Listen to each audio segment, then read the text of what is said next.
Michael didn't raise his voice. He didn't need to. He stood just outside the revolving glass doors of the building, 39 stories of steel and tinted windows that reflected the city like a lie. His suit was clean, black, pressed with precision, the kind of suit worn not to impress, but to silence a room.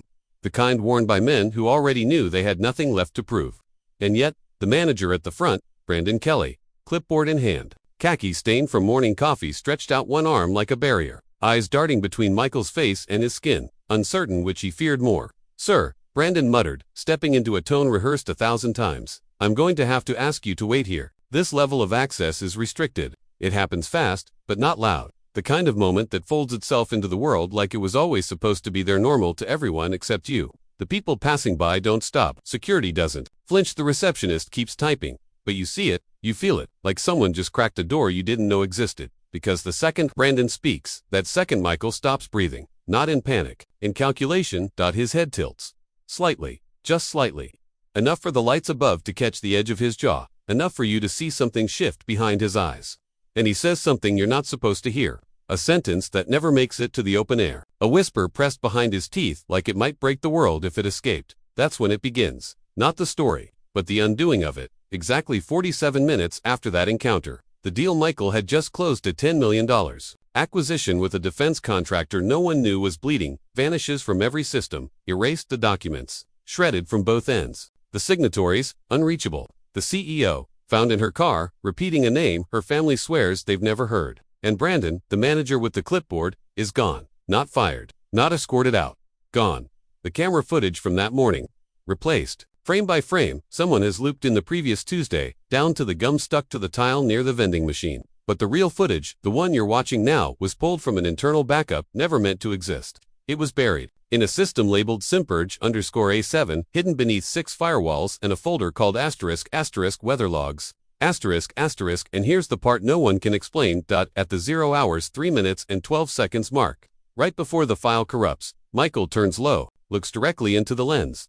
There is no camera at that angle, none installed, none wired, no shadows cast, no reflections, and yet he stares straight through the feed, straight through you, as if he's been waiting, as if you were the one late to the meeting. Now ask yourself, why did the receptionist, who didn't glance up once during the exchange, resign exactly 12 hours later and fly to a town that no longer exists on any map? Why did her newborn, born premature, speak his first word that night, Michael, before falling into a coma?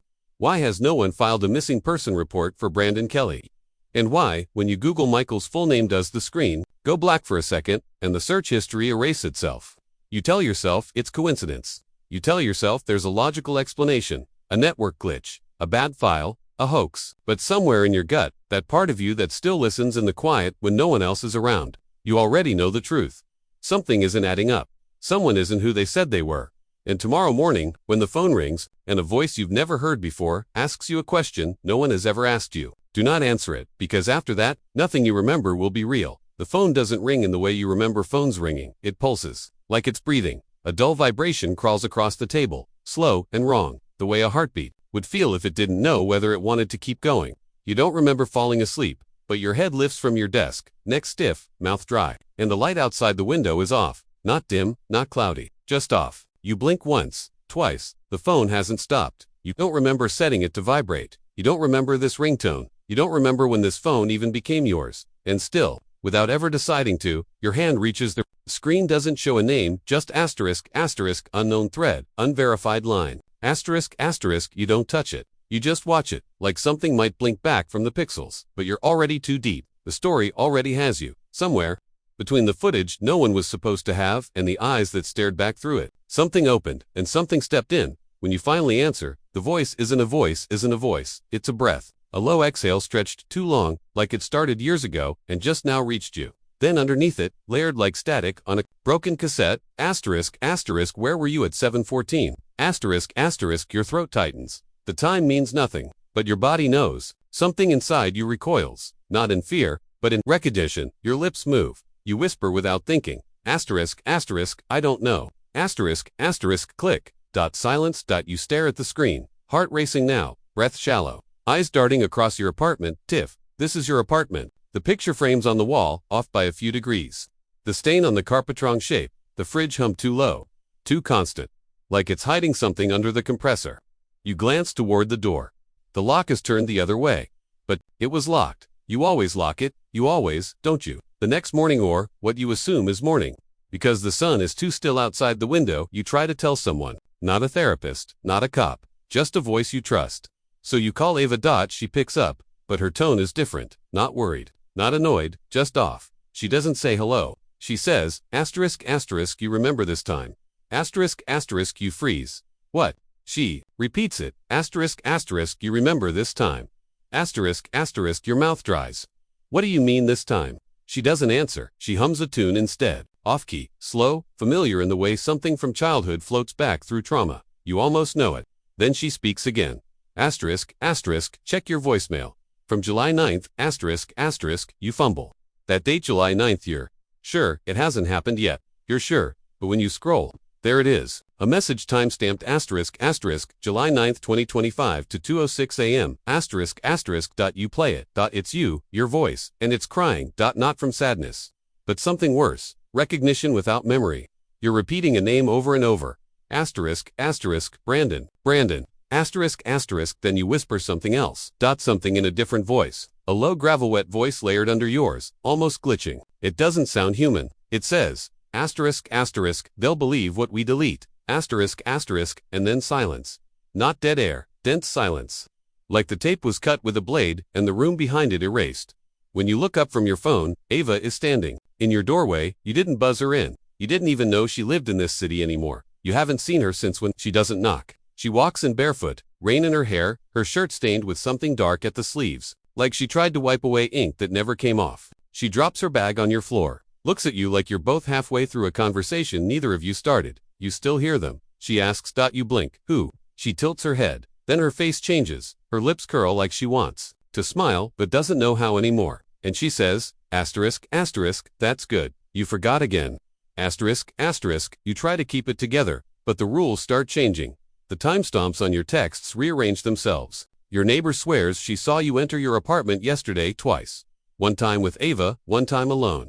A voicemail from your boss accuses you of leaving a meeting you never attended, saying you kept mumbling, this already happened. Before collapsing in the elevator, your computer desktop reboots every morning with a new folder labeled asterisk, asterisk, truth, _purge, _attempt, ###. Asterisk, asterisk, the numbers change. The files are always empty. Except one time, one morning, inside folder, truth _purge, _attempt, 431, there's a single .mp3 file. No name, no size. Just a symbol. You press play. Static, that Michael's voice. But it's not from the footage. It's asterisk talking to you. Asterisk, asterisk, asterisk, this is the part they tried to cut. A pause. Not everything they erased stayed gone. Asterisk, asterisk, another pause. A breath. Asterisk, asterisk, you knew me. Once. Asterisk, asterisk, static. You helped me get out. A click then. Now they're coming for you too. Asterisk, asterisk, the file disappears before the audio ends. You try to find it again, but the folder is gone, replaced with a .jpg of a receipt. The date, July 9th. The item, one burner phone, paid in cash. Under the vendor name, Simperge _A7. You never bought that, but the signature is yours. You wake up on the floor one night, blood on your shirt. No wounds, a note in your hand. It says only, asterisk, asterisk, the receptionist never had a baby. Asterisk, asterisk, your chest tightens. A chill runs under your skin like liquid mercury. You remember it too vividly now, her newborn. The name Michael, the coma, but the hospital has no record of her name. You call her emergency contact, listed in your phone as Sandra, reception. A man answers, says no one named Sandra's ever had this number. When you ask who he is, he just says, asterisk, asterisk, you're using this number again, asterisk, asterisk, and hangs up. Ava watches all of this, but never helps. She leaves notes in places you didn't see her enter. In your sock drawer, on your shower mirror, once etched into the condensation on your closed window. Asterisk, asterisk, if it loops again, break. The mirror, asterisk, asterisk, you try. Nothing changes. But one night, in a panic, you throw your phone into the mirror anyway. It glitches, not shatters, not cracks. The reflection glitches, your room flickers, and for half a second, the room changes white, stark, linoleum floor, fluorescent lights, and a camera in the corner aimed right at you. Then it's gone. Back to your apartment. Normal. Except mirror no longer shows Ava. She's standing right beside you, but her reflection isn't. You corner her. Demand answers. Ask if this is some breakdown, a memory loop, a punishment. Ask her if Michael is real, if the $10 million deal existed. if this is some government glitch or psychotic break. She smiles, and for the first time, her eyes are full of grief. A little of all of it, she says. They built something. Buried it in people like us. People who saw something once and wouldn't forget. You ask what it was, her face pales.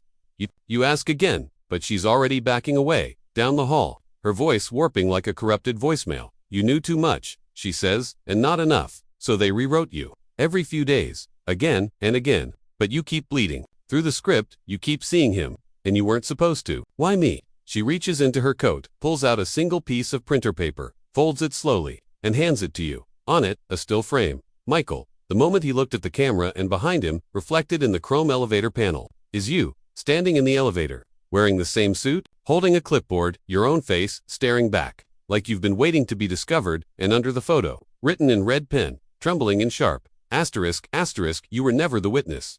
Asterisk, asterisk, asterisk, asterisk, asterisk, you were the reset.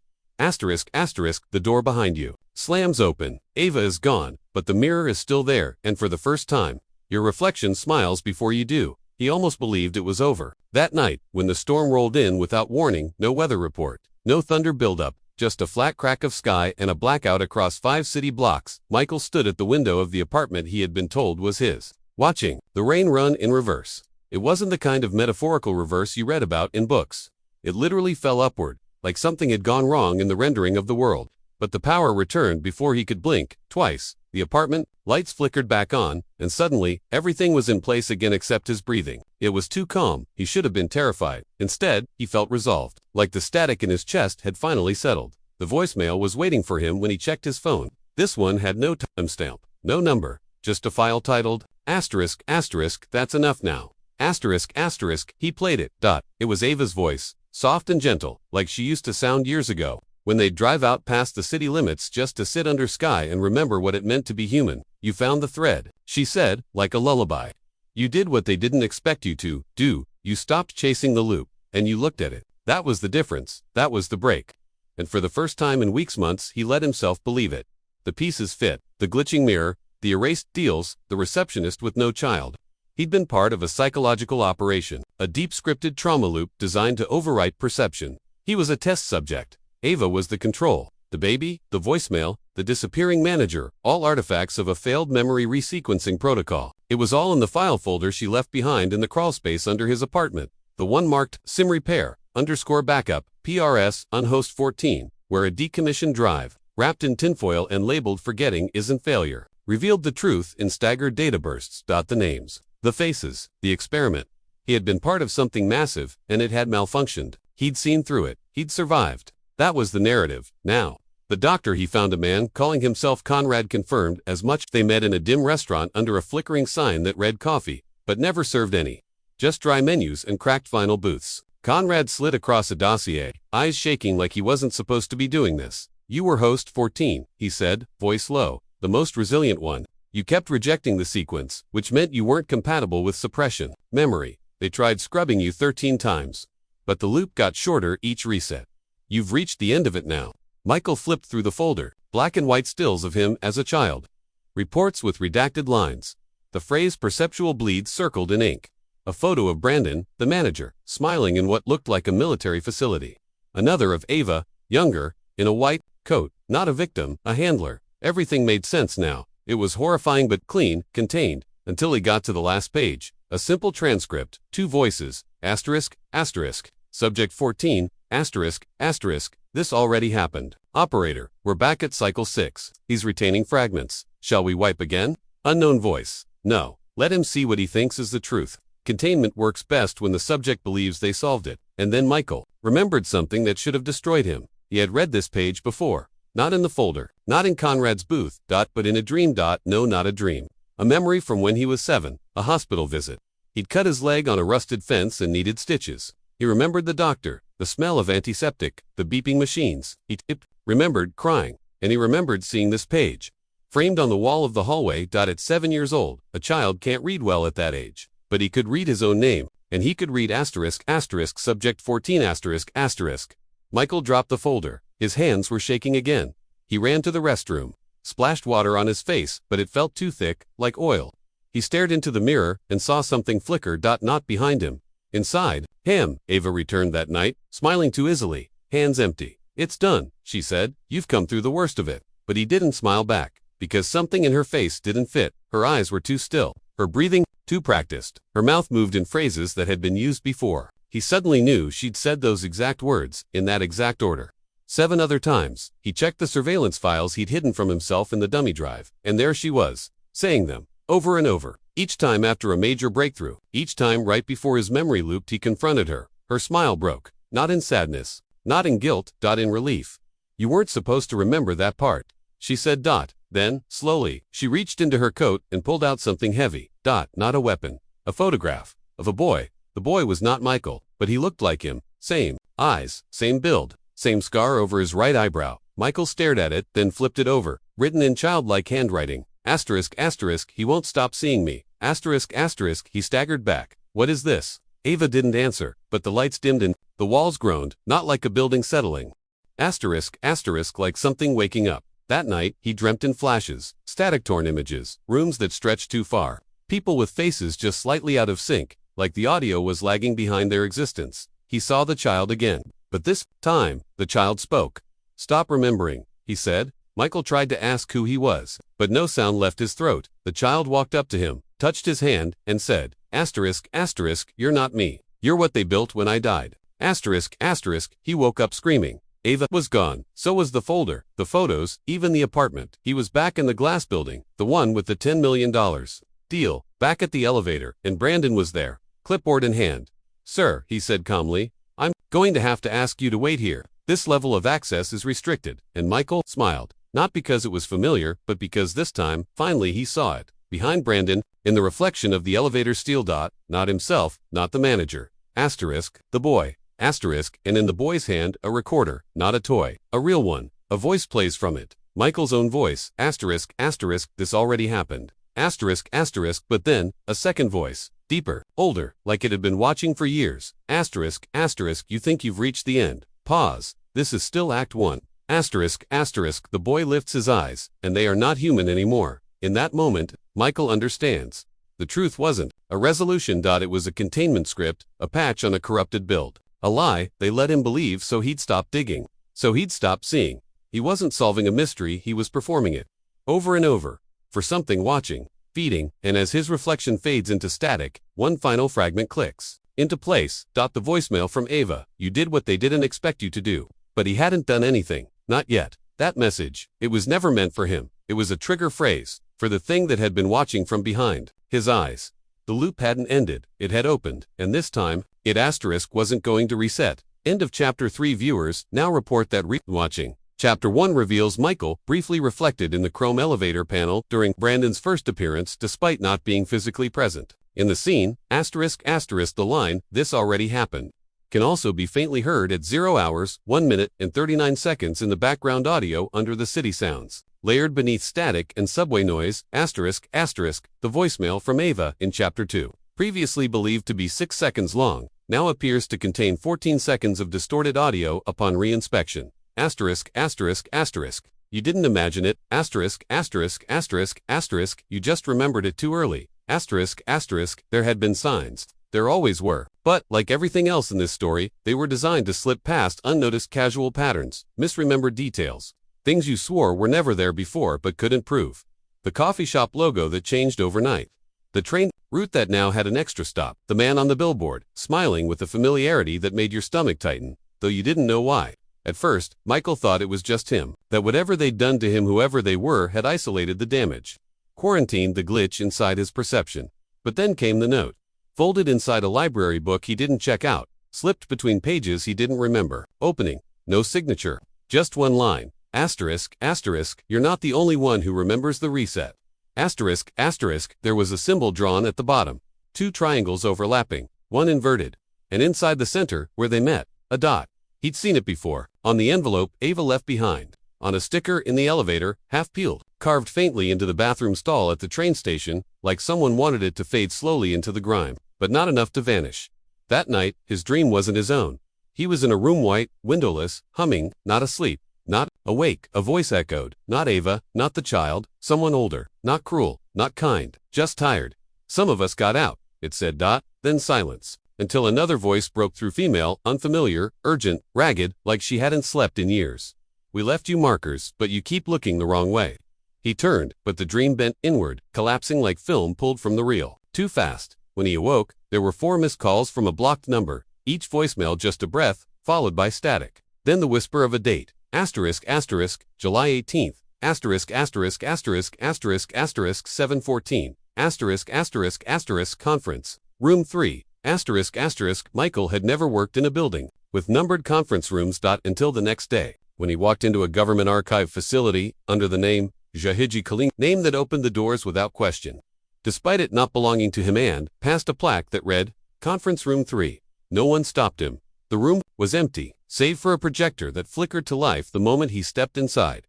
The screen lit up with footage he couldn't have seen. Shouldn't have seen. Security cam angle, timestamped July 18, 2005. A younger version of himself, maybe 10 years old, sitting in a chair, surrounded by people whose faces were smeared in digital corruption. They spoke to him calmly, handing him drawings, showing him images, asking him to repeat phrases he didn't understand. At one point, Child Michael turned to the camera and said clearly, tell me when the others arrive. Then a new cut. Another person. Not Michael, a woman, late 30s, curly hair, pulled back, face worn and quiet with knowing. She sat in the same chair, years later, eyes locked on the same unseen camera. I know you're watching. She held up a small card, shaking slightly. The symbol. 2 triangles. 1 dot. 15 of us still remember. That's enough. If you're seeing this, the leak reached you. Good. That means the clock restarted. She stood, as if time were short. Before leaving frame, she turned and added, it doesn't reset until the last of us forgets. The feed cut.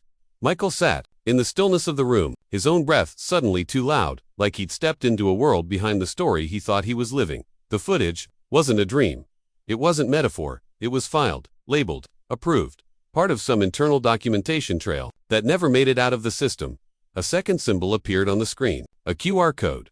Shaking, he scanned it. It opened a hidden forum. No logo, no title, just a login. Repeater, thread 14 inside. Message chains stretching back decades. Posts from people across the country, LA, Houston, rural Kentucky, someone in Vermont who only referred to themselves as Mahor Navi. They wrote like people who had survived a war no one believed happened. They referenced names he half remembered, Brandon, Ava, Conrad, but also others. Names he'd never seen. Names that somehow made his chest tighten when he read them, like unfinished trauma buried under his ribs. Anyone else, seeing the triangles and road signs again. The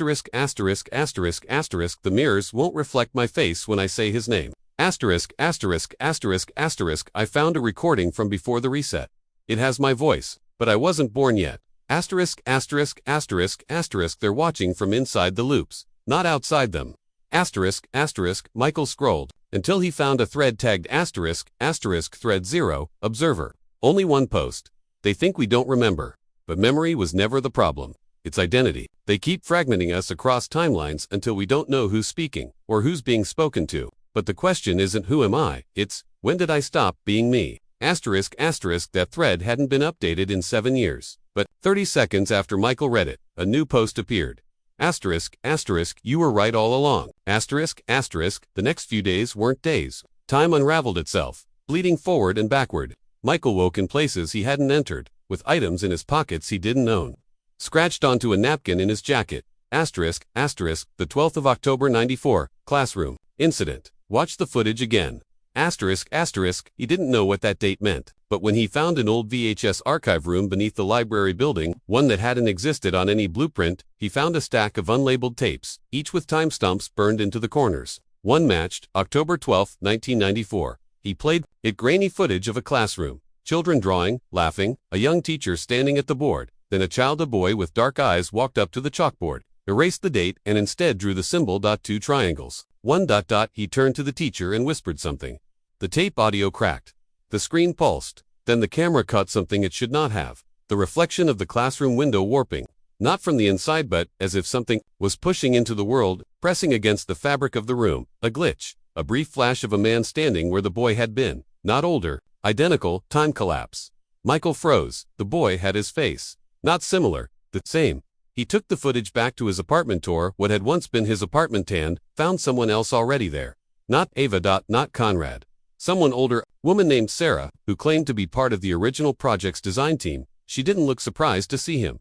You've reached activation depth, she said softly. They'll be scrubbing this branch soon.